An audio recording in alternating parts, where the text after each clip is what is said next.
Welcome back to Audio First, the podcast series that brings the first anthology of creative writing from the University of Canberra's Faculty of Arts and Design into another medium. This second edition continues our exploration of student writing, adapted with inventive and detailed sound design through cross-disciplinary collaboration. In this edition, works that are evocative, ethereal, wry, lyrical, dystopian, and eerie. Let's begin.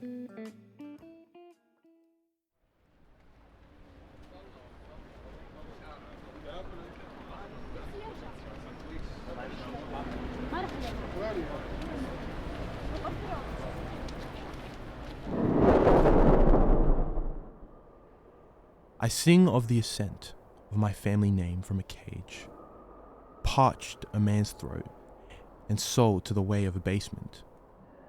Wives withered white, daughters become forced orphans, till the seed of enterprise and paper prints leave.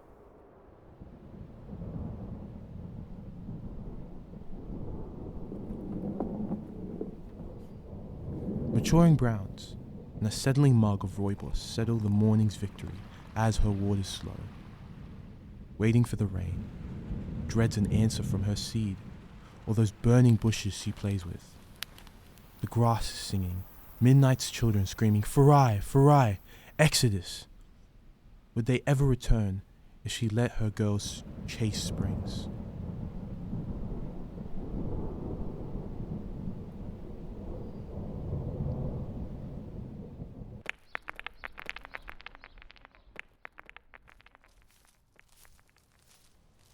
She's walking on a dream. How can she explain? Running through blooming paradise, co-ed, concrete, and next cranes. She comes from a land down under too, where the women owe and the men hunger. Come field, city, town, or wharf, she still yearns from her den mother. Any other day she would call, she would say, Moana, how was your day? Snatched away from her mother's breast, the convicts still steal daughters. But it's said this is for the best. They will warm the child with what she couldn't offer.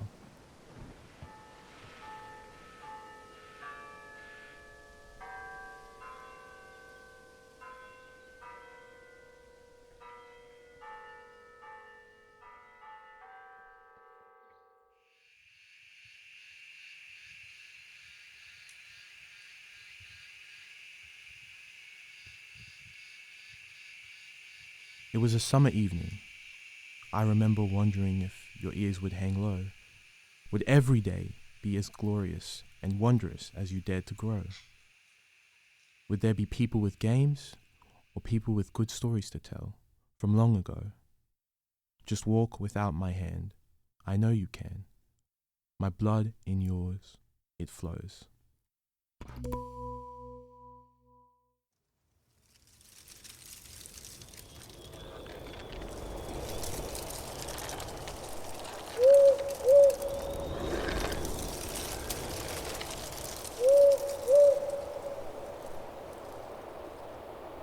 The roots of the tree were welcoming to the dead thing. They reached out like the winding veins of life and pulled it close, nestled into the trunk like some small child. Something about the way it settled into the nook of the wood was comforting. The carcass had been a lamb once. Perhaps, when it was small, it had curled itself up at the base of this tree. The dead thing could not smell. Perhaps, if it could, the soil would smell like home.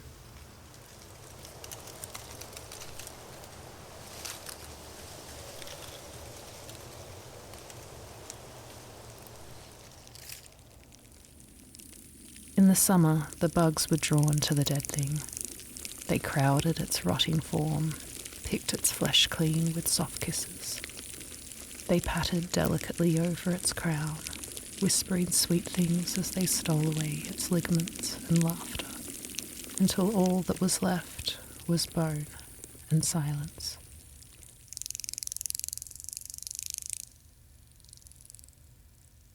The dead thing gave its history to them willingly. Muscles and memory hold no meaning for a dead thing. The decomposers consumed their feast and left the remains peacefully by the tree. In the twilight of one evening, a bluebird flew to the ground, circling with the orange leaves. She pecked at the skull for a moment and sang to the dead thing a song. She collected its littlest bones from where they lay among the weeds, claiming its offerings to make a nest high in the tree the dead thing had settled beneath. It gave her as much as she wished to take. A skeleton serves no purpose to a dead thing. The bird took the pieces of its shell for her own and placed them in the tree.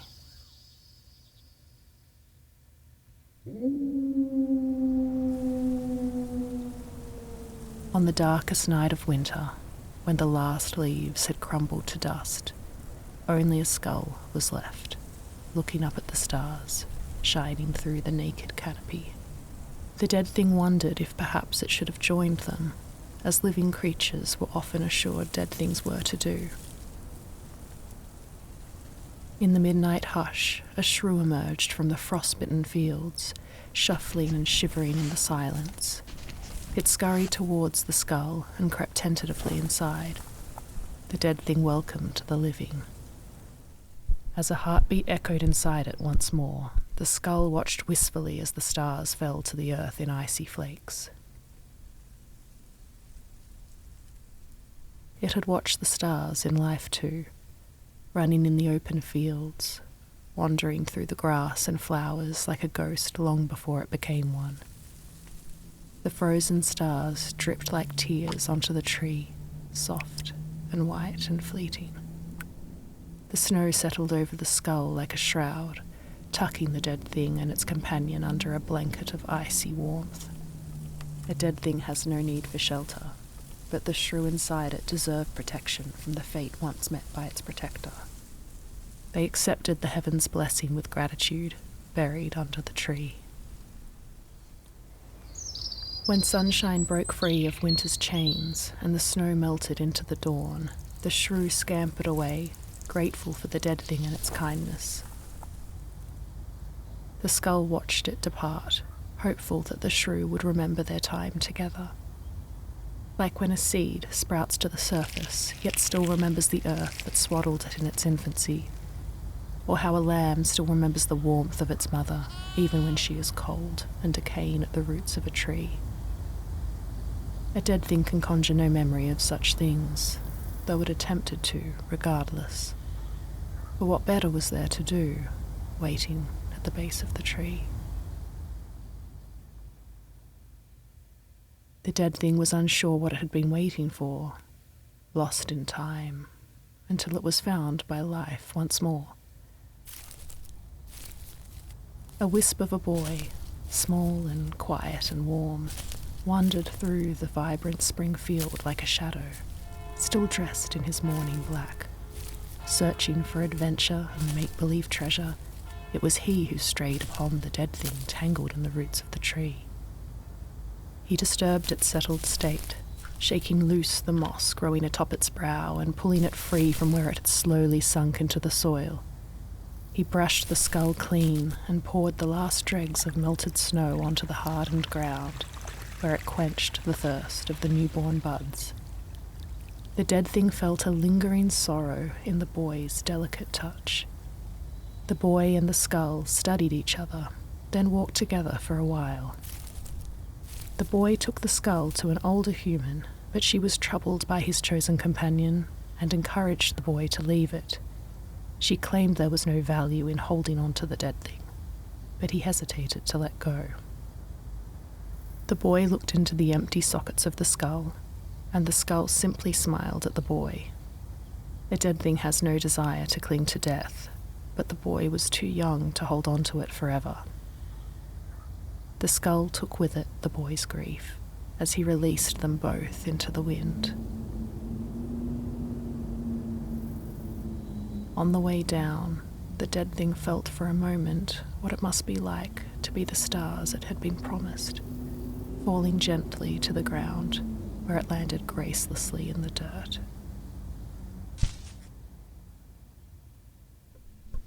Sinking into the mud, the dead thing was finally rising. Its life had never held a sure purpose, yet in death it had found itself needed. The dead thing felt, as much as a dead thing can, pride in its service.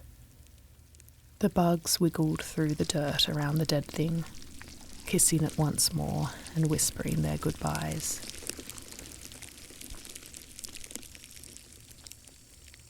The skull watched the blue above, shrinking away as the bird sang in the distance. The roots of the tree quietly crept through the dirt, reaching for the skull.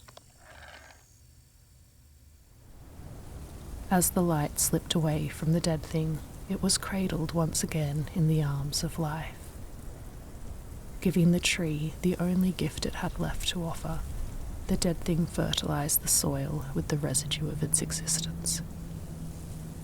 The sheep's skull crumbled to dust, scattering through the earth like ashes. As the dead thing slipped away into darkness, the lamb departed for the sky.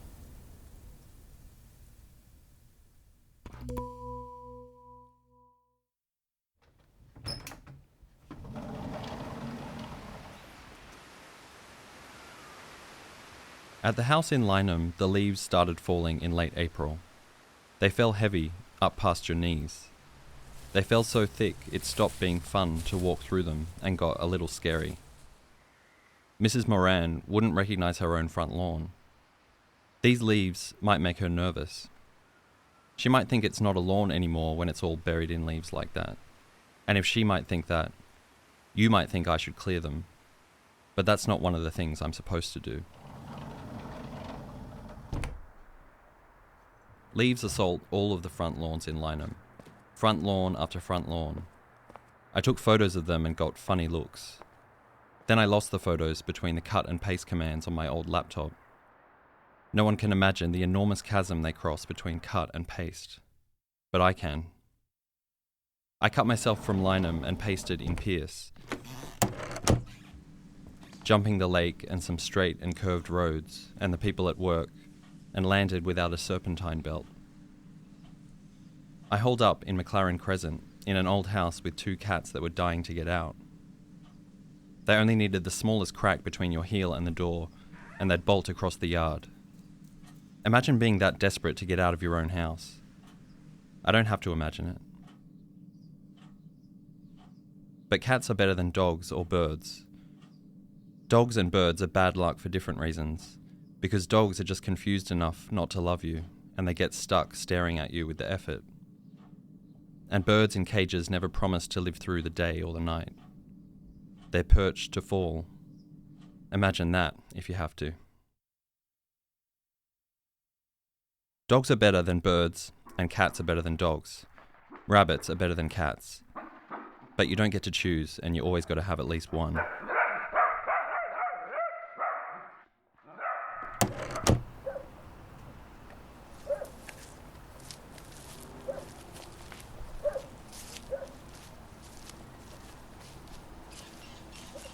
Pierce without a serpentine belt is a simple little life.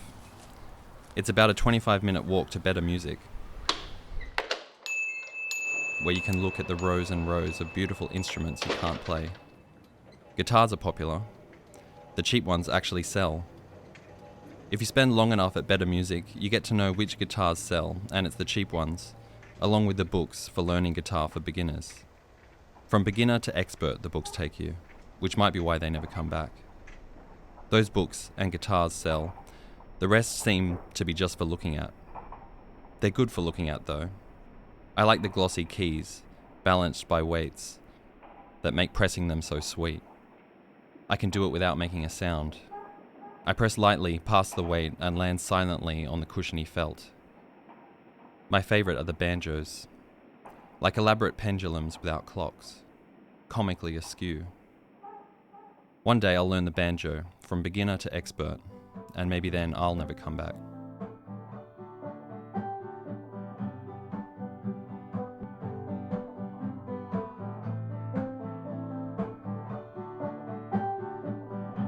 The Davises did come back, To Pierce, that is.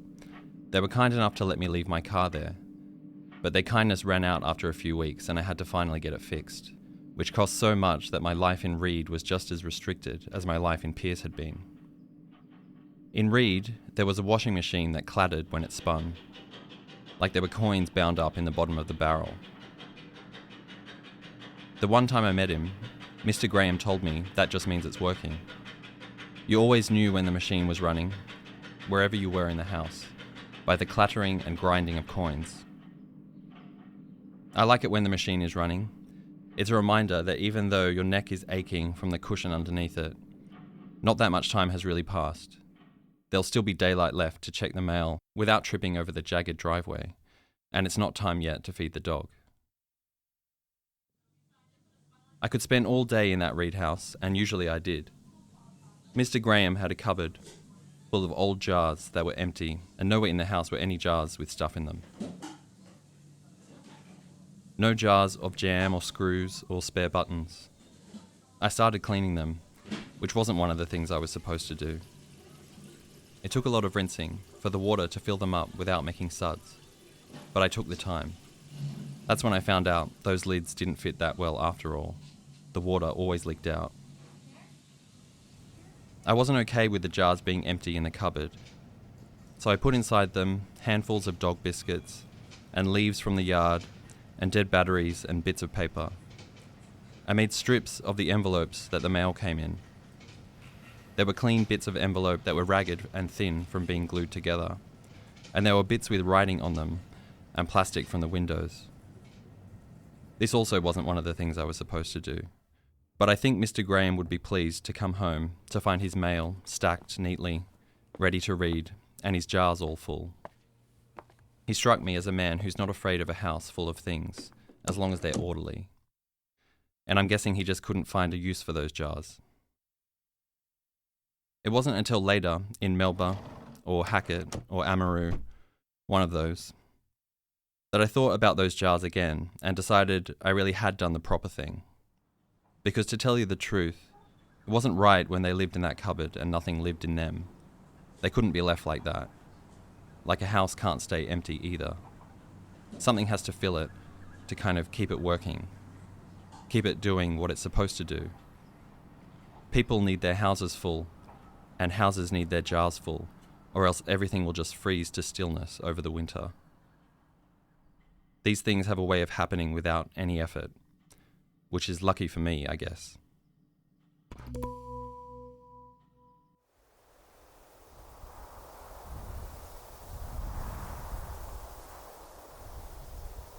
Lonely bones, sun-bleached and red dirt stained, almost dust in the shade of eucalypt leaves.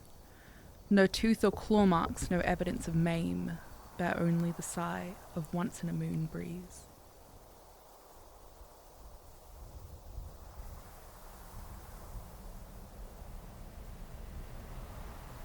This viscous, oppressive light too heavy to hold, that strips all life and spirit from ruddy eyes. Its limbs curl and clutch and linger like mould, and wring water from mirages that mesmerize.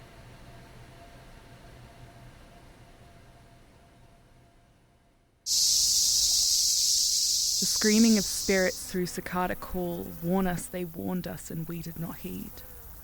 Across the red dirt desolate we fall, crying for death to take us from this heat.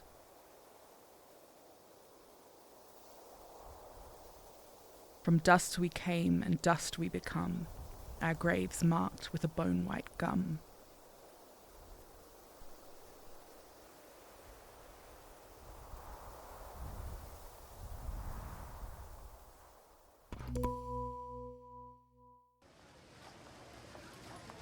Julian weaved through the streets of New Sydney, sliding between construction workers, delivery people, and countless others whose purpose Julian could not guess.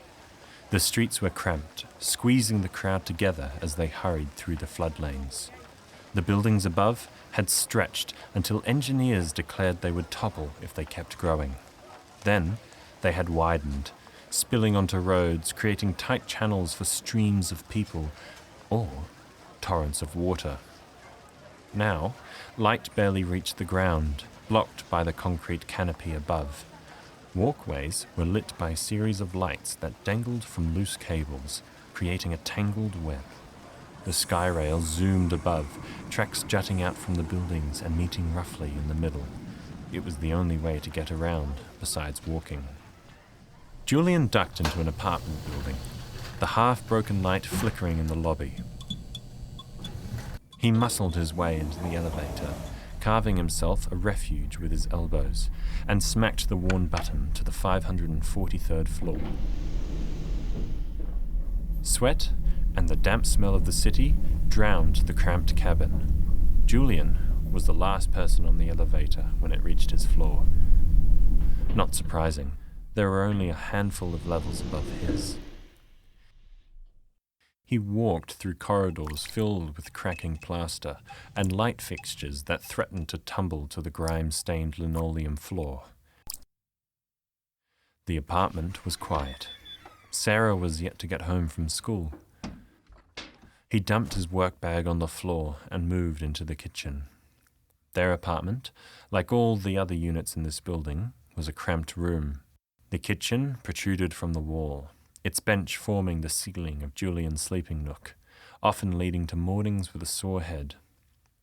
The living room table was 1/2 meter long, with stools stacked on top to allow Julian and Sarah clear access to the rest of the apartment. There was no bathroom or toilet. They used the communal washroom for their hygiene needs. Sarah's bed was a hammock, hanging above the living room table from pythons punched into the ceiling. She's probably wasting the evening in the arcade again. Julian and Sarah were fortunate enough to have a window, not a boxed-in apartment with no view.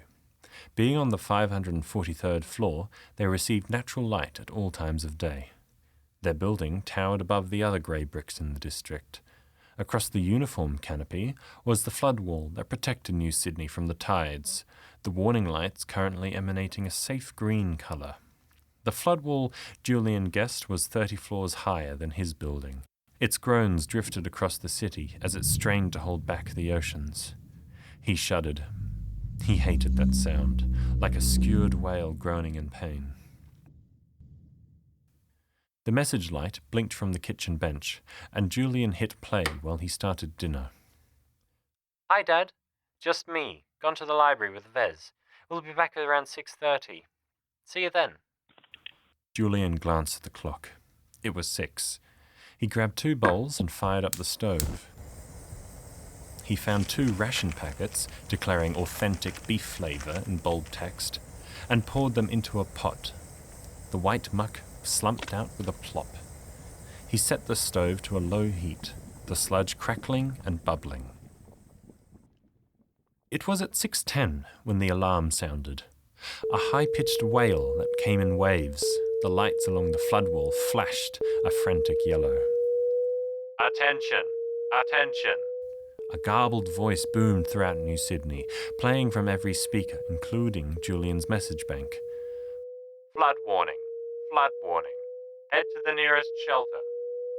The nearest shelter. The message began repeating every 30 seconds. Julian lunged for the message bank, punching in Sarah's number. It rang 3 times before she answered. Dad? She said, voice trembling. Sarah, where are you? Still at the library? Yes. Dad, I'm scared. I don't have my sheet. Julian swore. He ran to Sarah's hammock, banging his knee on the dining table as he climbed up, scattering the stacked stools to the ground. There was no way he could reach her before the flood hit. The library was an hour away by Skyrail, and even that would stop running shortly, as the drivers bolted the rail cars down to prevent them from being carried away by the water. Still with Vez? He asked, pulling down Sarah's duffel bag, currently stowed away in her hammock. No, she left. I don't know where to go. He dug through a disarray of clothes until he found the laminated shelter sheet he had made for her. A list of all her normal haunts. The arcade, the cinema, the library, the mall, with the nearest flood shelter listed next to each. Home and school were not on this list. They were flood shelters themselves. The Refectory Council building, Julian emphasized. Know where that is? The Refectory Council building? I do. Good. Call me when you get there. He did not have to tell her to hurry. Julian picked up a stool from the floor and sat down, his hands shaking. The routine cycle of attention, attention, flood warning, every 30 seconds was not helping. Something was burning. Oh, the rations! He hurried over, pausing by the message bank to turn on the news broadcast. He took the rations off the heat, only slightly blackened, and served himself. He dragged his stool over to the window. Julian and Sarah had spent many floods together, watching the ocean surge over the wall and drown the city, listening to the news broadcasts on the flood's progress, the loss of life, damages, how long they'd have to stay in the apartment building. There was little else to do.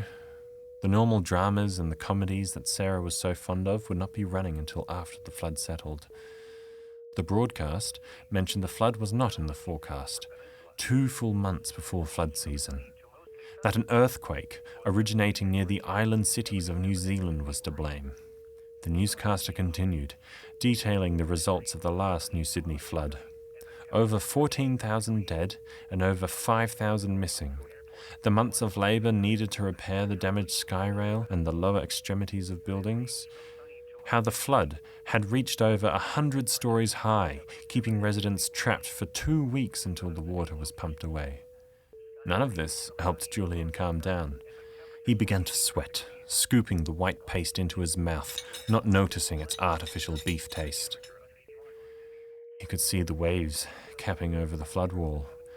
Thick clumps of water hurtled up and separated into columns of rain. The yellow warning lights flashed faster and faster. It was 6:30, and still no word from Sarah. Julian had made the rush to a flood shelter multiple times before Sarah was born. Fighting through a crowd, people running, the air squeezing out of his lungs as the mass of people pressed together, desperate to get shelter. You never knew how far away the flood was.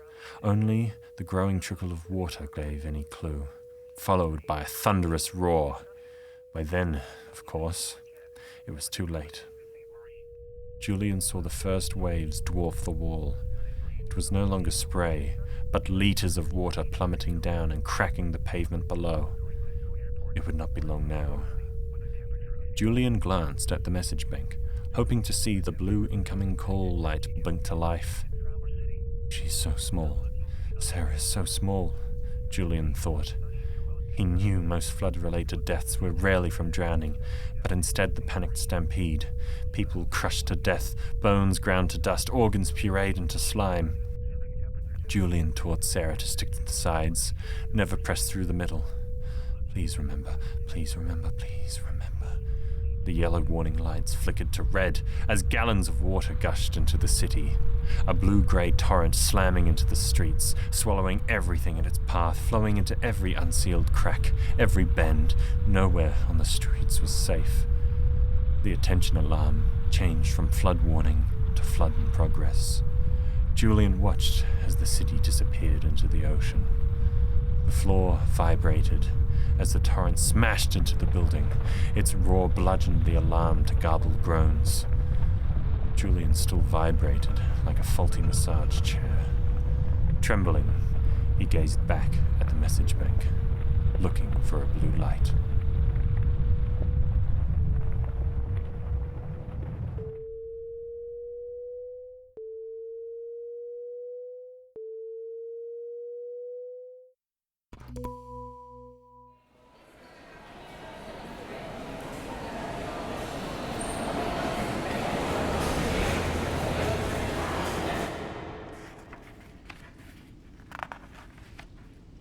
I argue that 1,000 words is worth more. When I read the letters Mum wrote to Grandma as an Aussie student, full of unknowable sides to me, the paper said things that I'd never heard her say with a passion so fluent.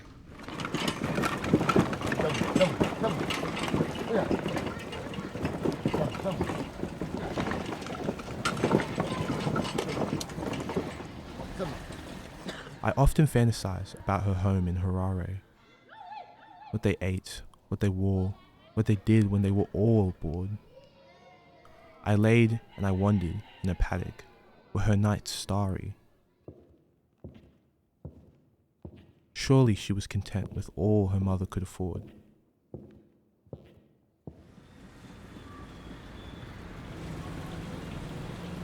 I knew there weren't many devices of entertainment, but I could grow to like mangoes and shake my hands at thieves. I'd make a useful gardener, now should be a statement. Though I might be her son, sneaking through fences and climbing the tallest of trees.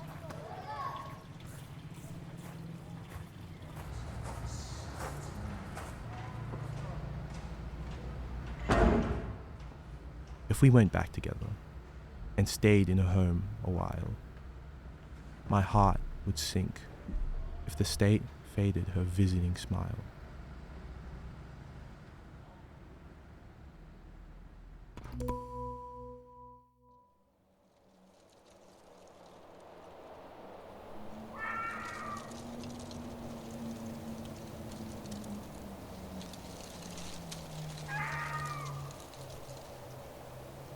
The starless night sky grows darker as the moon seeks refuge behind a cluster of clouds. As if hiding, it sneaks out every once in a while, rapidly returning to cover before it has a chance to illuminate the town underneath. A hooded figure stumbles on the uneven dirt ground below, breathing heavily. Debris pierces bare feet. A stream of blood trickles down from a gash on her head, obscuring her vision. She herself is hardly visible, wrapped in a black cloak, camouflaged by the darkness the night offers.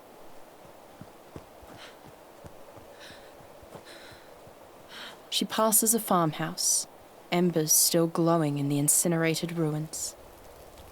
The lambs that once frolicked in the pen now lie still, crimson red staining their cream coats. She chokes on the heavy smoke, a metallic taste spreading in her mouth. In the distance, flickers of light blink from torches, accompanied by shouts that grow louder by the minute. The men and their hounds are in hot pursuit, one and the same in this instant. The barks and yells merge into a collective echo. She pushes herself onward, heart in throat. A look of relief washes over her face as she nears the gate. A shrouded silhouette stands in wait on the other side.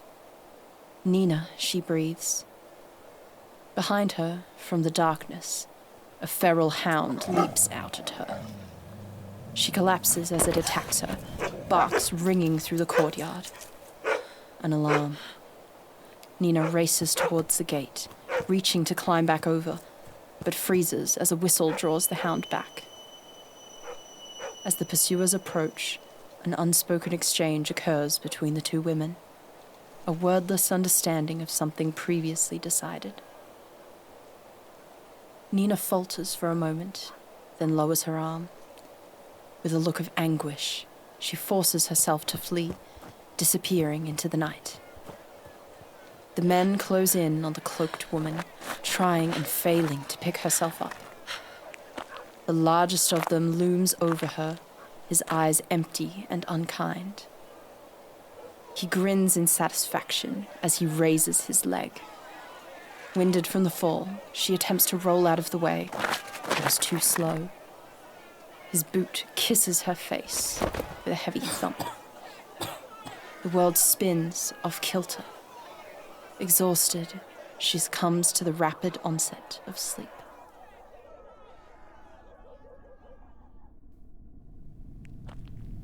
Blindfolded, bound, and gagged, the woman is dragged through the dirt by the chains on her wrists. A thick smell of decaying bodies fills the air. Her blindfold is snatched off as they come to a stop. The pit in her stomach deepens as bile rises to her throat. Surrounding her, lifeless bodies hang limp, swaying in the breeze like flags. Witches. except they weren't. Their colourless faces are a stark difference to the ones she remembers, laughing and dancing around a bonfire, eyes sparkling with defiance. Beneath the gallows, bodies are thrown callously into shallow graves, hardly covered. Her breath hitches as she notices one significantly smaller than the others. A girl who couldn't possibly be older than 8. Guilty by association, she supposed. Guilty of being different, willful, refusing to conform. What they weren't guilty of was being a witch. The white oak tree stands overhead, ancient and towering. A noose is tightened around her neck, the rope slung over the wide branch above her, which reaches upwards, pointing at the sky. She follows its direction, and her gaze lands on the moon, shyly peeking out from behind a curtain of mist. The townsfolk gather round, the preacher inciting them with his hands flailing about. This is a familiar place for her, sacred even. This is the place where she met Nina. The oak stood tall that day, as it did now, as it has done for thousands of years, and watched them silently. She thought Nina extremely strange, but captivating nonetheless. She spoke of the nature of time, about the misconceptions people hold of it, separating the past from the present, from the future. Time is found in the space in between, she would say, and it's a pointless venture trying to unravel what that meant. She wasn't sure if she agreed with her, or even understood what she meant, but she liked the idea that picturing a memory is a way of interacting with the past. Blocking out the voices of the bloodthirsty crowd, the woman shuts her eyes, almost feeling the flow of time ebb around her, and then change direction.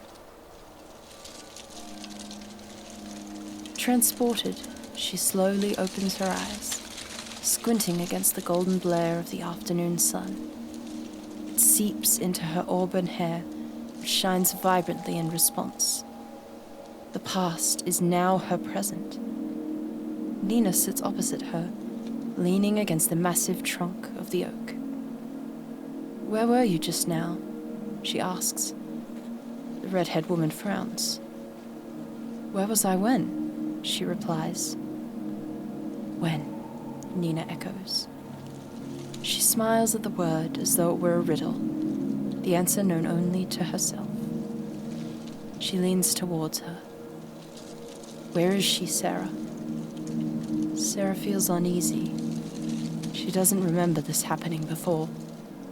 She tries to reply, but the words stick to her throat, her mouth glued in position. Nina repeats the question, louder and more aggressively. Grabbing Sarah's shoulders, she shakes her and yells, "Where is she? Where is she, witch?" The rancid smell of the preacher's breath pulls her back to the present. His fingers grip her shoulders as he hisses in her face. "Where is she, witch?"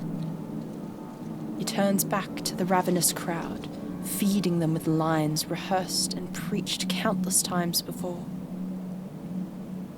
Knowing that Nina should be across the border and out of their reach gives Sarah a sliver of relief. She focuses her attention on the preacher. He watches with satisfaction at the crazed response the crowd gives to his speech. When he looks back at the condemned, he sees a picture of submission, the eyes of the girl cast down in defeat. Priding himself on being a just man, he approaches her and asks gently, almost tenderly, "Do you wish to confess?" She nods weakly. She will confess. He shares his victory with the crowd, who respond with a roar of approval, eager to hear her pleas. He removes her gag. The look of triumph he wears is now mirrored on her face. He frowns, as she sneers. She takes a breath. He takes a step back. As time stands still, a shrill note reverberates from her vocal cords, ricocheting between the particles of time. Flames of amethyst crawl up his legs, fiercely devouring his body. His screams are mimicked by the crowd as they drown in a turbulent sea of purple. Her song ends as the last of her breath leaves her lungs. Sarah inhales again, surrounded by silence. She removes the noose and glances up at the oak, ashes settling on the unscathed branches. The perfect circle of the unobscured moon casts its luminance over the dying embers, turning them a hot white as they fade. The preacher points a charred finger up at Sarah, shock marking his disfigured face. He rasps out his final accusation with a look that can only be described as accomplishment. A word he has uttered countless times before, this time with true conviction. Witch. Sarah smiles down at him as his eyes close. Touché.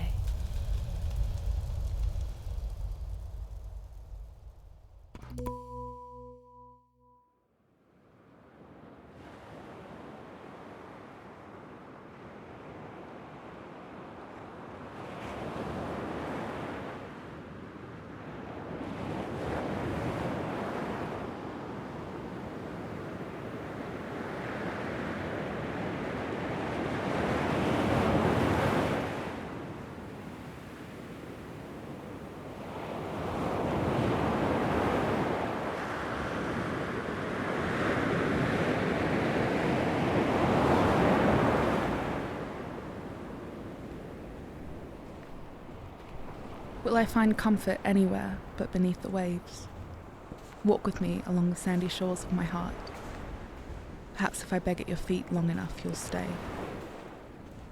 There is something to how the sound stays the same, regardless of the shape of the water that falls apart. Will I find comfort anywhere but beneath the waves?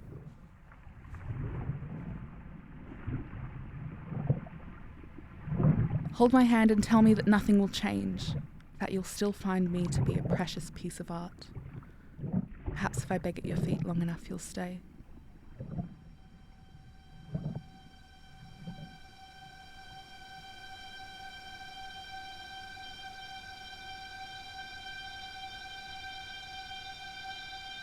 The sinking sun pours down my throat like sweet rosé, yet I turn away from the sight of the stars you'll chart. Will I find comfort anywhere but beneath the waves?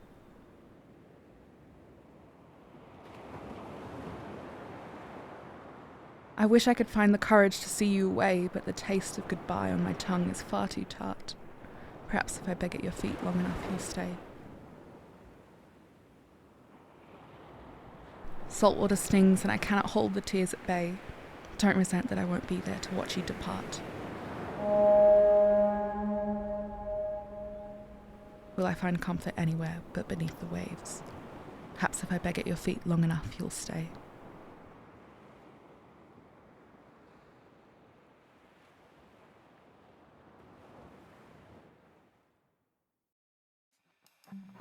For this edition of Audio First, I Was Raised by Fatherless Mothers was written and read by Joshua Abercrombie. The short story Requiem is written by Zoe Crick and voiced by Kathleen Dorr. House Mind is written and read by Peter Searles. The poem Deserted is written and voiced by Caitlin Gibbs. The author of First Flood of 2103 is Harry Black, and the story is voiced by John Hook. Joshua Abercrombie wrote and reads A Portrait of Our Mother.